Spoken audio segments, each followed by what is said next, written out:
Mummy के घर गई और वहाँ से लाई एक अनमोल खजाना, सिंधी स्वीट, सिंधी खोराक की रेसिपी का। वैसे तो मैंने आपके साथ 3-4 तरीके से खोराक की रेसिपी शेयर करी है और आप सबने उन रेसिपीज़ को बहुत पसंद किया है। उसके लिए आप सबका तहे दिल से धन्यवाद। लेकिन इस बार मैं अपनी मम्मी और भाभी के हाथ से बनी जो खोराक है ना, उसकी रेसिपी आपके साथ शेयर कर रही हूँ। दोनों जनी मिलकर आराम से ड्राई फ्रूट्स को कट कर रही हैं और खोराक बनाने की तैयारी कर रही हैं। ये देखिए, काजू, बादाम, पिस्ता, नारियल सब चीज को कट कर रही हैं दोनों मिलकर। अब ये लोग आपस में डिस्कस कर रही हैं कि कितना कितना डालना है, क्योंकि जो बड़े लोग होते हैं ना, वो लोग ऐसे कटोरी से नाप के ज्यादातर कुछ नहीं करते। लेकिन मैंने अपनी मम्मी को बोला है कि मुझे थोड़ा बहुत मेजरमेंट का अंदाजा बता दे ताकि मैं आपके साथ शेयर कर सकूं। पापा भी मम्मी से बोल रहे हैं, बिटिया रानी के लिए खोराक बना रहे हो, बहुत सारा ड्राई फ्रूट डालकर बनाना। काजू, बादाम, पिस्ता कट चुका है, ऐड कर रहे हैं हम खसखस। खसखस भी खोराक में बहुत अच्छी लगती है। गोंद और इलायची को हम पीस लेंगे। थोड़ी सी काली डाक भी ली है। ये देखिए, इलायची और गोंद का पाउडर बना लिया है। थोड़े से तरबूजे और खरबूजे के बीज ऐड किए हैं और ये जो नारियल है ना, इसको भी हम मिक्सी में पीस लेंगे। यहाँ पर देखिए, सारी तैयारी मेरी भाभी और मम्मी ने मिलकर कर ली है। थाल भर के तो ड्राई फ्रूट कट किया है।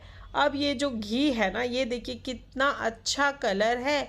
यहाँ पर मम्मी ने गाय के घी का इस्तेमाल किया है। बड़ी सी सुपरी को गैस पे रखा है और अच्छे से डाल रही हैं। पहले लगभग ये 3/4 डिश भर के मम्मी घी डाल रही हैं और मोस्ट ऑफ द मम्मी कह रही हैं ये जो बाकी का घी है ना, ये भी ज़्यादातर इस खुराक में डल ही जाएगा। फिर भी मैं आपको मेजरमेंट करके बता रही हूँ। ये बड़ा सा एक बाउल लिया है, लगभग 3 बाउल हम इस घी में ऐड करेंगे। यहाँ पर मम्मी और भाभी का कहना है कि जैसे अपन आटे को अपन भूनना शुरू करेंगे ना, तो आटा आसानी से भुनने लगे, बस उतना घी डालना है। मम्मी कह रही हैं 1 किलो आटा ले लो, 1 किलो घी ले लो, ऐसा आसानी से भुन जाएगा। पर अब हम घर बैठे तो आटे को नापेंगे नहीं ना, तो इसलिए हम पहले घी डालेंगे।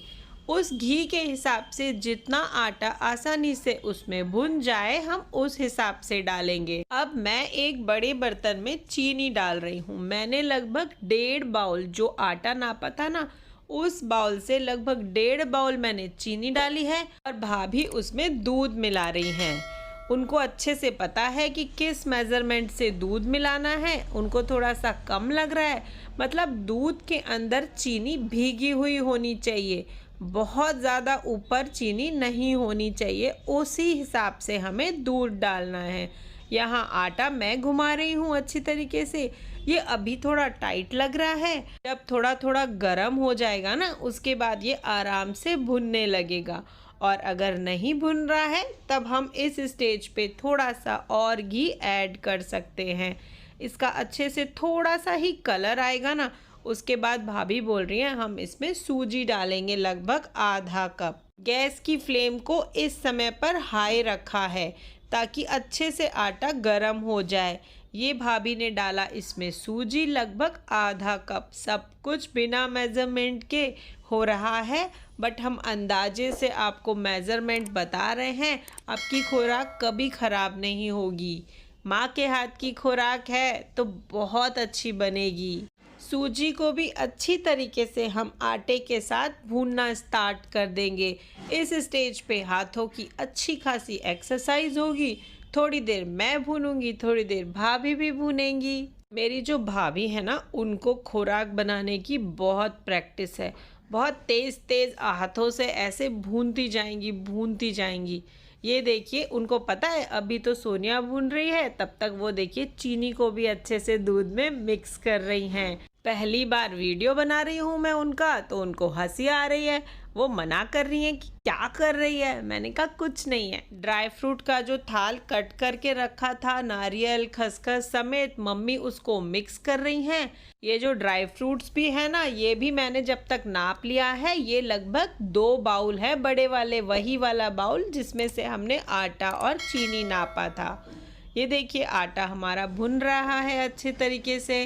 कंटिन्यूअसली इसको चलाना है, छोड़ना बिल्कुल नहीं है और ध्यान रखना है कि हर तरफ से भुने। ऐसा नहीं कि हम छोड़ देंगे ना तो अच्छा कलर नहीं आएगा खुराक का। भाई मेरा हाथ तो थक गया, भाभी कह रही है लाओ मुझे लाओ, मैं भूनती हूँ। उन्होंने भूनना स्टार्ट कर लिया है। वो तो बहुत अच्छे से भूनती हैं, उनके जैसा तो मैं भी नहीं भून पाती। ये देखिए कितना अच्छे से उनका हाथ चलता है खुराक के ऊपर। बहुत एक्सपीरियंस है खुराक बनाने का उनको। अब तो भाभी का हाथ लगते ही आटा अच्छी तरह भुनने लगा है। दूध को मिक्स करने के लिए भतीजी ने बोला चलो थोड़ा सा मैं भी हेल्प कर देती हूँ। ये देखिए वो थोड़ा सा आटे को भी भून रही हैं। अब क्योंकि ये सॉफ्ट आसानी से भुन रहा है ना, ये देखिए अब वो बोली अब इस स्टेज पे मैं घुमा सकती हूँ। आटे का कलर अच्छा सा आ चुका है। हम लोगों ने सबने एक दूसरे से पूछा कि बढ़िया कलर हो गया है ना, सबने बोला हाँ अच्छा हो गया है। अब वो जो गोंद और इलायची पीस के रखी थी ना, वो डाली है, वो भी इसमें अच्छे से हमें भूननी है। यहाँ पर गोंद पॉपअप हो रही है, अच्छे से फूल रही है और ये देखिए क्वांटिटी भी दिखने में बढ़ गई है। ये जो गोंद है लगभग 1 कप गोंद हमने इसमें डाली है और 8 से 10 इलायची। अच्छे से जब गोंद भी भुन जाए ना, उसके बाद हमें ये ड्राई फ्रूट्स वाला जो मिक्सचर है ना हमारा पूरा, ये ऐड करना है। थोड़ा सा ड्राई फ्रूट मम्मी ने गार्निशिंग के लिए रखा है। भाभी कहती है नहीं नहीं मुझे गार्निशिंग करने में अच्छा नहीं लगता है, खुराक के अंदर जितना ड्राई फ्रूट होता है ना वही असली स्वाद आता है। पर हम लोगों ने फिर भी थोड़ा सा ड्राई फ्रूट साइड में निकाल लिया है। यहाँ देखिए कितने अच्छे से भाभी इसको भून रही हैं। ये देखिए कंटिन्यूअसली चलाते हुए हमें इस सारे मिक्सचर को भूनना है ताकि जो ड्राई फ्रूट्स हमने ऐड किए हैं वो अच्छे से भुन जाएं। जैसे ही ड्राई फ्रूट अच्छे से भुन जाएं, लगभग 10 मिनट इसमें हमें भी लग जाएंगे। उसके बाद ये जो दूध और चीनी का मिक्सचर है ना, ये हमने ऐड किया है और इसको डालने के बाद कंटिन्यूअसली फास्ट फास्ट फास्ट चलाना है। गैस की फ्लेम को हाई किया है और ये देखिए कितना धुआं निकल रहा है। बहुत ध्यान रखना है, इस स्टेज पे बहुत गर्म है। इस स्टेज पर जो खुराक है ना उसको सिर्फ मेरी भाभी संभाल सकती है, हमारा बूता नहीं है, क्योंकि बहुत क्वांटिटी में बनाई है ना। जब मैं बनाती हूँ ना, मैं थोड़ा कम क्वांटिटी में बनाती हूँ।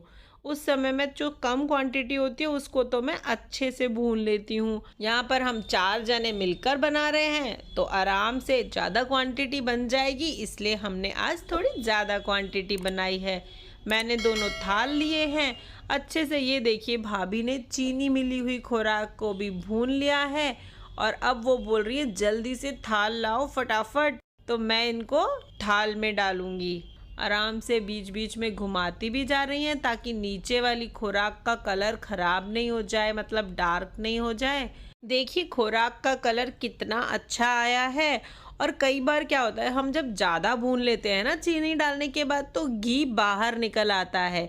लेकिन यहाँ पर देखिए कितनी अच्छी परफेक्ट खुराक बनी है। मेरी मम्मी और भाभी ने बनाई है, परफेक्ट तो बनेगी ही ना, उनको तो कितना एक्सपीरियंस है। खुराक को बस थोड़ा सा फैला लेंगे, कुछ भी और ऊपर से ऐसे प्लेन व्लेन नहीं करना है, क्योंकि खुराक तो ऐसे ही अच्छी लगती है, बहुत ज़्यादा ऐसे प्लेन अच्छी नहीं लगती है। थोड़े से जो ड्राई फ्रूट हमने साइड करके रखे थे वो ऊपर से हम इसमें डाल लेंगे।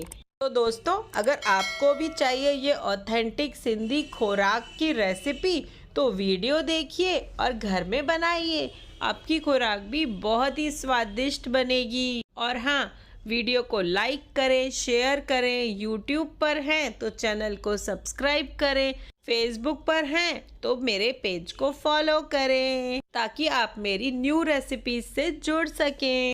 सिंधी खुराक हम सिंधियों की शान है, बहुत ही स्वादिष्ट होती है, हर घर में बनाई जाती है। बहुत सारे त्योहारों पर भी ये खुराक बनाई जाती है।